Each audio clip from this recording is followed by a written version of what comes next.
So in the previous class, we had started with the third chapter, that is Around a Medicinal Creeper by Purnachandra Tejasvi.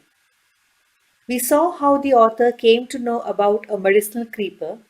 He has described about the plant. He has narrated various incidents of Mara, his cock and bull stories, etc. Today we are going to continue and listen to the interesting story by Mara when he was asked what if he gets a plant that will bring back his youth. So let's begin from page number 21. Long ago, Mara and a friend of his laid a trap and caught a barking deer. You can see the picture. It's a barking deer. It's called as barking deer why? Because it makes sound, it barks like a dog. So as they had to divide it equally between them, they took it near to the stream, skinned it, cleaned, and divided the meat. They wrapped their portions in some leaves and brought them home. In Mara's house, they got ready to cook. They prepared the masala with spices, put the water to boil, and opened the packet to take out the meat. Surprise of surprises. Instead of the meat, there was a live wild buck. The moment it saw Mara, it jumped up and ran out of his house. When Mara was trying to catch it, as usual, Mara's wife ignorantly took the leaves and threw them into the fire. If you remember, I told you when while walking into the forest of Kolhapur, I met a forest officer, and one more incident what he narrated was about this particular leaves. He told that the people over here, Adivasi people over here, they say that there are certain leaves. If you pack meat in those leaves for 12 to 24 hours, it joins. Now, how much is the story or how much what they say is true and how much it is false, we don't know. But yes, it can be experimented. And the same incident I have learned, I have seen somewhere in YouTube where they had mentioned about elephant creeper. This elephant creeper has got big leaves, and the person who was narrating, he said the same thing, that the Adivasis, they say that these particular leaves are medicinal leaves, and if you keep, or suppose if you tie these leaves, if you have a cut, if you have a wound, if you tie that particular leaf for 12 to 24 hours, the wound gets healed. So let's continue with the story. When I heard this story, I was speechless, and I did not ask Mara for any elaboration or explanation because this was the height of his inventive genius. Yes, he is, I can say Mara was very well versed in inventing new stories, and it is no wonder that the white man of Hilihindalu was prepared to give away his entire estate in exchange for these wonder plants. Now it has been a long time since I sold that estate, and Mara is also dead and gone. Of course, as I've informed you, narrator had bought estate because he loved roaming into forest, he loved to be with the nature, but later on, maybe due to some reason, he had sold that estate, and he says that now it's more time now, that even Mara is no more, he is dead and gone. It is difficult to dismiss all of Mara's stories as buncombe. Now, the word buncombe means slang or nonsense talk. Some little detail remains to bother your conscience. The total disinterest that Mara showed in trying to argue with us, or convince us for that matter, to lie or tell the truth, continues to bother us. Of course, he says that Mara, maybe just to convince us, he had narrated those stories, or he had created those stories. Whether he really knew about the medicinal importance of those plants or he just told a lie is not clear. But later on, as we go on to page number 22, the narrator says that after a long time, Mara's medicinal creeper was back in the news. This time I saw Appanna tying it to a nearby tree.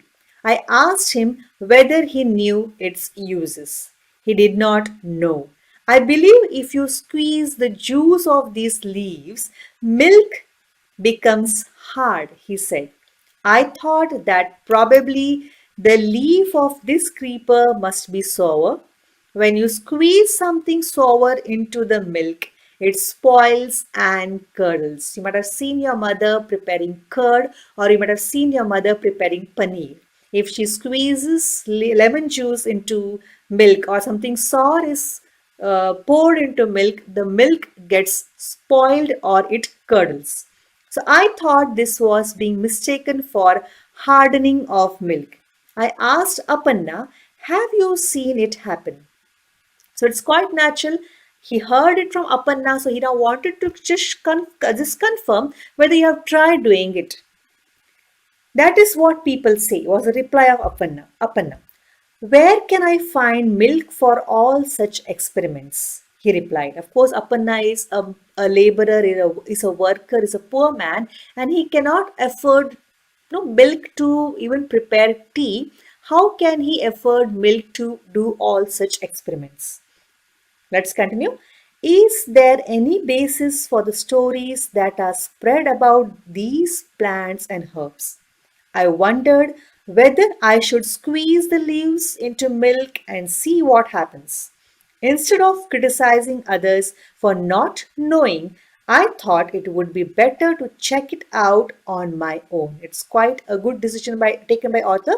Instead of putting the blame on others or instead of asking others whether they have really tried or not, author thought, why don't he try it? I plucked some leaves from the creeper and took them to my friend Chandru, who is a plant pathologist. A plant pathologist is the person who studies about plants. I told him what I had heard about this plant. We decided to conduct the experiment and brought a liter of milk. The other scientist friends laughed at us. They said that we were wasting a liter of good milk listening to all kinds of cock and bull stories. Once we had decided to play the fools, now to play the fools, the meaning of this phrase is to deliberately act foolishly. Play the fools. We couldn't care less. Couldn't care less in the sense we did not matter, we did not bother, we were not concerned about others laughing at us. So we put the milk and leaves into a mixer and switched it on. After they were thoroughly mixed, we poured it out into a vessel. We watched for some time to see whether it would become curdled or remain as it was. Nothing happened for a couple of minutes. Just as I decided that we had indeed wasted a liter of milk, I touched it again. It had become firm and rubbery. When we inverted the vessel, the whole thing fell out like a molded cast. If you see, I have taken a pic. Of course, it's of a slime, but milk, when it is, when this leaves juice is mixed with the milk, it turns out to be of the same texture what you see in front. Only the thing is the color is green color. Why I'm saying this, because I was really happy to know that one of your seniors, she tried doing it. She went home when she got to know about this particular medicinal creeper. She asked her parents, she asked her grandparents, and she had this creeper in her in her veranda. She tried. Of course, she did not take 1 liter milk, but she tried using a cup of milk and the juice of these leaves. She mixed it, and what you see in front was the slime, or you can say the rubbery mold, which she had brought to college. We all saw it, and even her classmates, they touched it. It was green in color. Of course, the smell was very bad, but yes, we got to know it really turns milk, or it curdles milk, or it makes milk into a rubbery mold.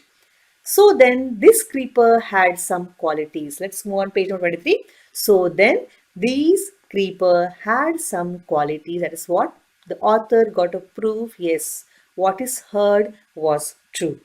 Now it was our turn to wonder. But the problem was that despite all of this,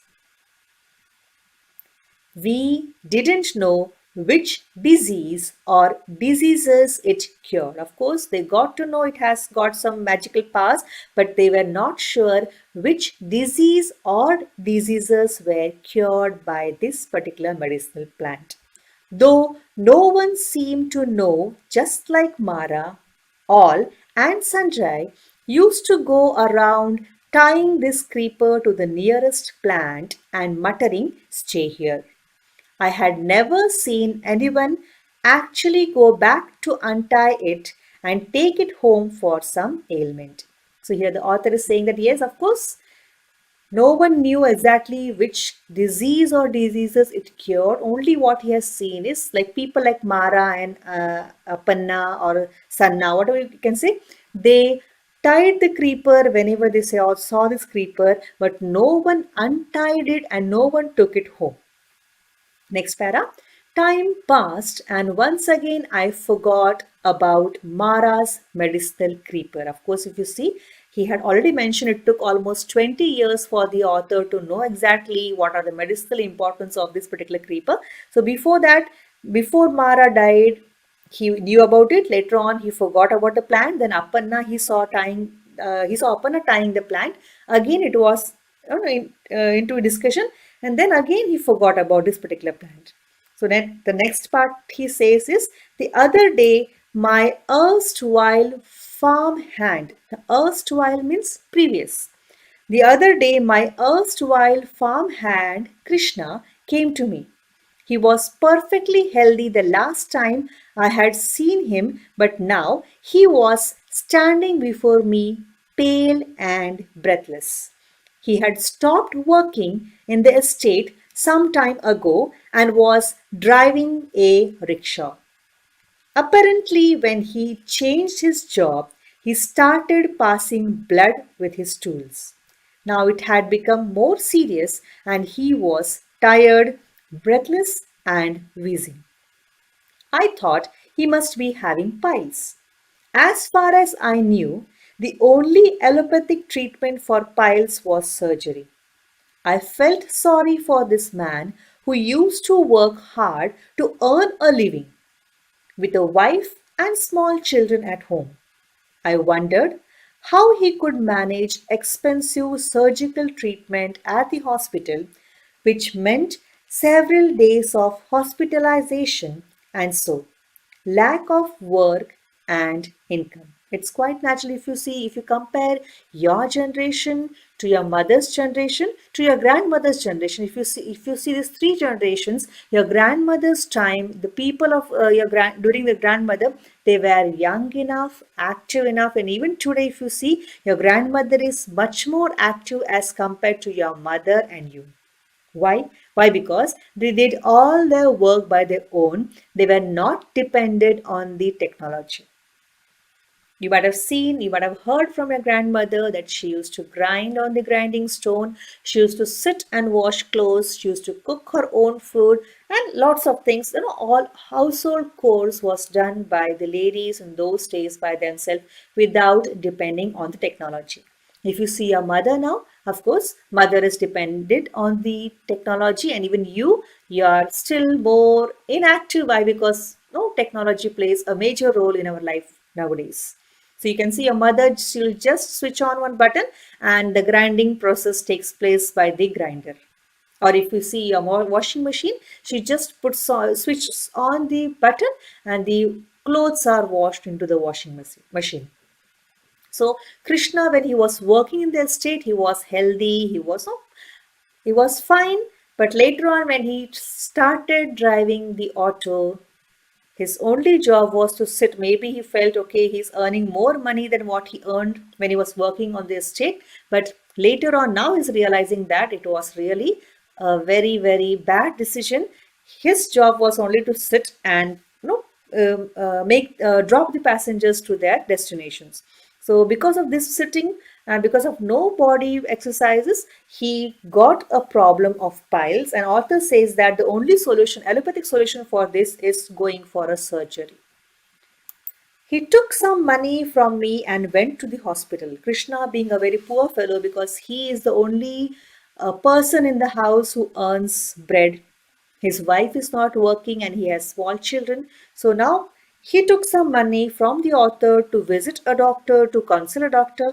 So he took some money from me and went to the hospital. The doctors there advised him surgery. Krishna was scared. It's quite natural, because when they asked for surgery, it is not an easy task. You have to stay in hospital, you have to get hospitalized, and you have to pay heavy bill. So here Krishna was worried, because as I told, he was the only person in the house to earn his bread or to earn money for his family. So Krishna knew a Malayali sadhu. This god man had treated Krishna on an early occasion when Krishna had started developing boils all over his body. The god man had given Krishna the bark of some tree, which he was supposed to crush and mix with duck's eggs and eat. The full course of treatment was 10 days. It seems Krishna had completely cured, and after the treatment, he never got a boil again. Krishna went to see the god man again. Now, the god man had become too old.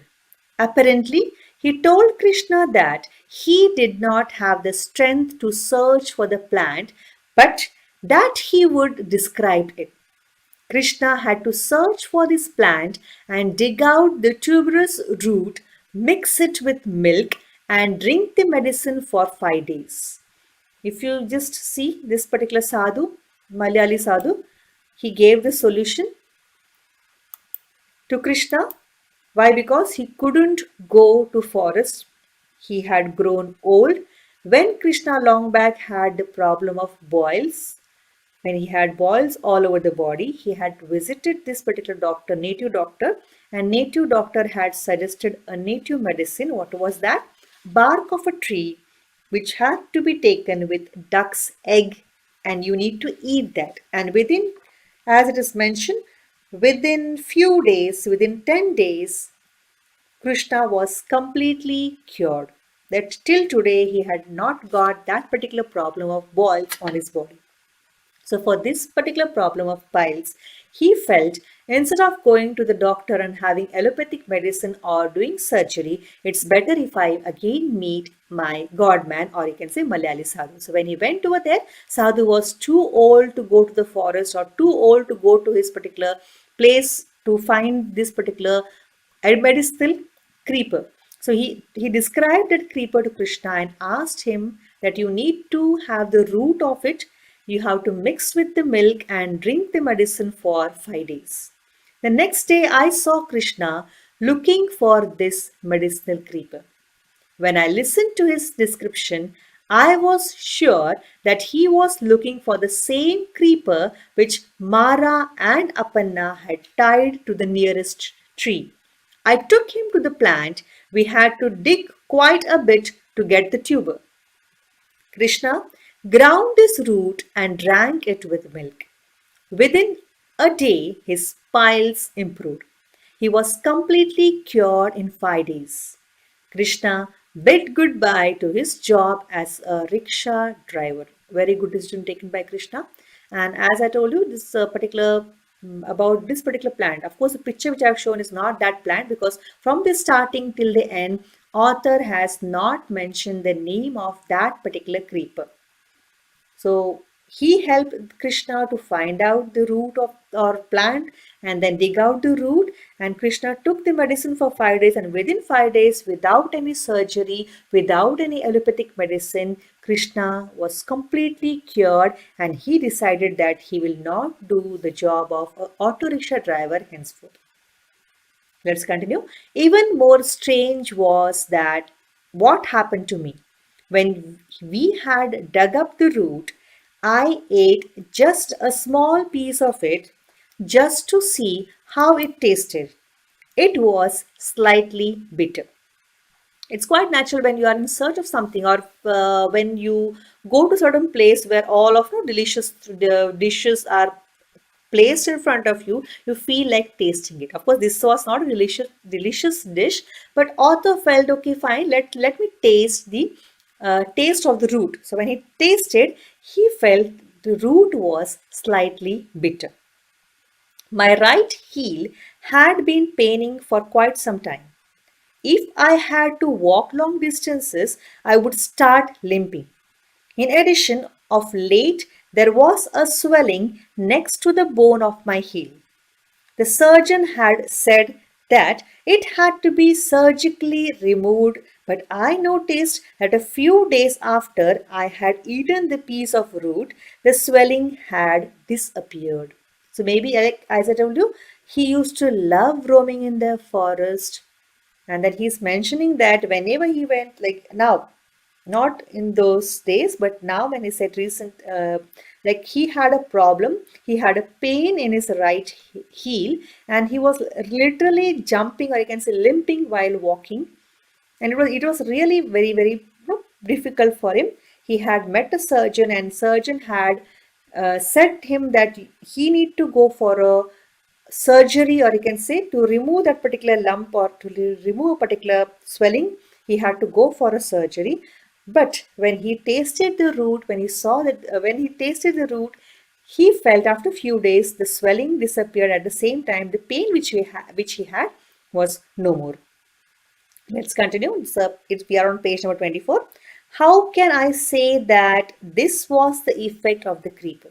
It's quite natural. He cannot directly claim that because I ate that root, my pain disappeared, or I got my right heel got healed. We cannot say about like exactly. So he says, how can I say that this was the effect of the creeper? It could have been purely accidental. It's quite natural. It may be accidentally. The pain which I had got cured. Even if it was so, there are various types of swelling that occur in the human body, and this particular plant may be effective on only some of them.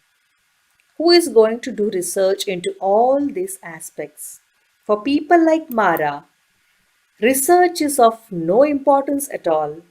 Even the Malayali godman shared his knowledge with Krishna only because he was too old and weak, or else he would have gone to the forest himself and given Krishna the medicine as a secret potion.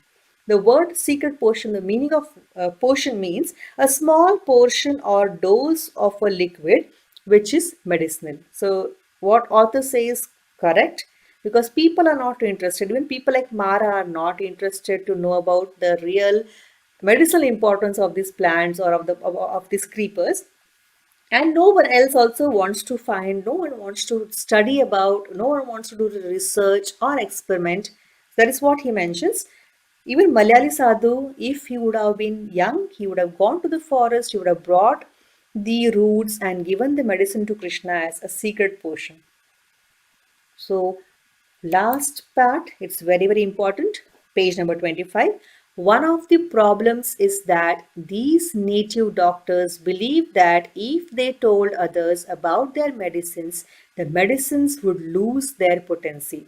Meaning of potency is ability or capacity to perform something. So they believe that if they share the knowledge about these medicinal creepers, the effect of the medicines will not be there. The ability or capacity of the medicines to perform will not there. So they don't share the knowledge. And because of this belief, India's native medicinal systems are on the verge of extinction. We just cannot say that really the capacity of the medicines goes down. It may be the reason that every medicine has its own side effects. If suppose they share about the knowledge, there are chances that people may overuse it or misuse it. So maybe to just avoid all such things. They always prefer to keep the knowledge about the medicinal creepers to themselves so that they know exactly how much portion should be given, how much quantity should be given, and which particular medicinal plant, leaf, root, stem, or fruits or flowers are effective for which type of diseases. And because of this, they keep, that is what you can just conclude, that because of this, they have kept the knowledge to themselves.